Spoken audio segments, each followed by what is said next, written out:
मैं राहुल सिंह परमार एक बार फिर से आपके सामने उपस्थित हूँ एक नया टॉपिक लेके। टॉपिक बहुत ही ज़रूरत है इस टॉपिक को आप सबके सामने रखने की। मैंने समझा तो ये टॉपिक लाया हूँ। टॉपिक है कोरोना के नए वेरिएंट।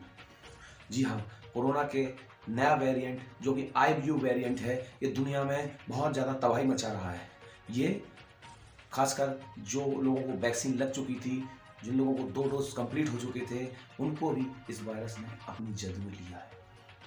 इस वायरस के आने से ही दुनिया में बहुत ज़्यादा तहलका मच गया है। बहुत ज़्यादा लोग चिंतित हैं कि अब क्या होगा। क्या ये वैक्सीन जो हमको लग चुकी है, हम वैक्सीनाइज हो चुके हैं, क्या इस वैक्सीन से क्या हमें इस वायरस से बचाव नहीं मिल पाएगा?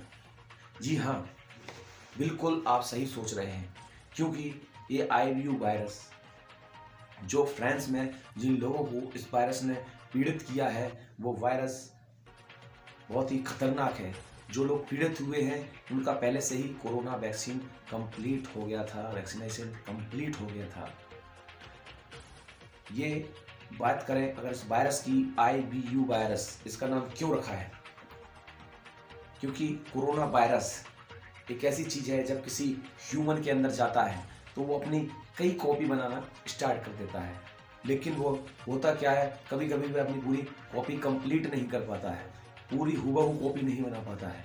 कॉपी बनाने में कुछ म्यूटेशन रह जाता है, कुछ कमी रह जाती है, एकदम म्यूट हो जाता है, तो एक नया रूप तैयार हो जाता है। इसी तरह पिछले साल डेल्टा वेरिएंट आया था, कोरोना का नया रूप आया था, उसने बहुत तबाही मचाई थी। अब ओमिक्रॉन जो कि वेरिएंट आया है हिंदुस्तान में, वो भी बहुत तबाही मचा रहा है और हिंदुस्तान में लगता है कि कोरोना की तीसरी लहर आ चुकी है।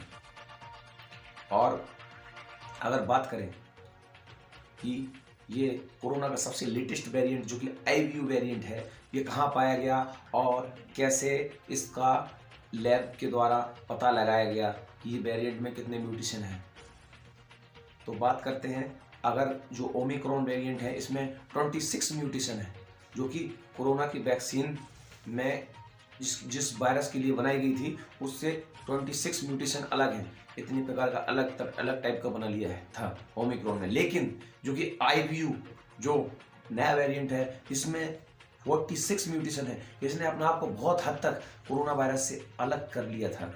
पुराना कोरोना वायरस था, एक बहुत ही अलग एवं नए किस्म का ये वेरिएंट है, जिससे वैक्सीनेशन होने के बाद भी होने का खतरा बहुत ज़्यादा है। और भारत जैसे देश में तो ये बहुत ज़्यादा तबाही मचा सकता है। तो भारत के लोगों को ज़रूरत है कि वह सजग रहें और अपने स्वास्थ्य का ध्यान रखें, मास्क और सैनिटाइजर का उपयोग बहुत अच्छी मात्रा में करें।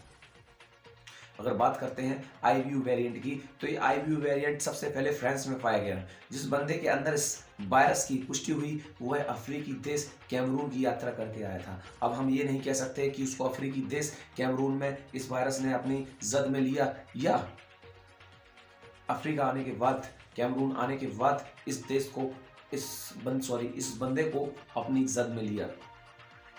तो बात करते हैं इस वायरस की, तो इस बंदे को जब सर्दी खांसी जुकाम हुआ तो ये बीमार होने पर अस्पताल में एडमिट हुआ।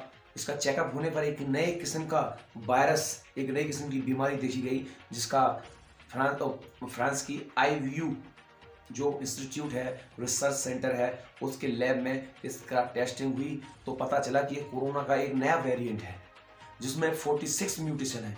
इतने सारे म्यूटेशन किसी पुराने कोरोना वायरस में नहीं थे। तो इसको बहुत ही सीरियसली लेते हुए फ्रांस सरकार ने बहुत ही सख्त कानून बना दिए। कोरोना के बढ़ते हुए मामले हिंदुस्तान में देखते हुए सभी लोगों से मैं अपने चैनल के माध्यम से यही रिक्वेस्ट करना चाहता हूँ कि प्लीज़ आप लोग स्टे होम, प्लीज़ अपने होम में जहाँ तक है अपने घर पे ही रहें। अगर काम करने जाते हैं तो प्लीज़ आप मास्क का उपयोग और सैनिटाइज़र और सोशल डिस्टेंसिंग बनाने की बहुत ज़रूरत है, क्योंकि आप स्वस्थ हैं तो आपका परिवार स्वस्थ है। अगर आपका परिवार स्वस्थ है तो पूरा देश स्वस्थ है। धन्यवाद। जय श्री राम।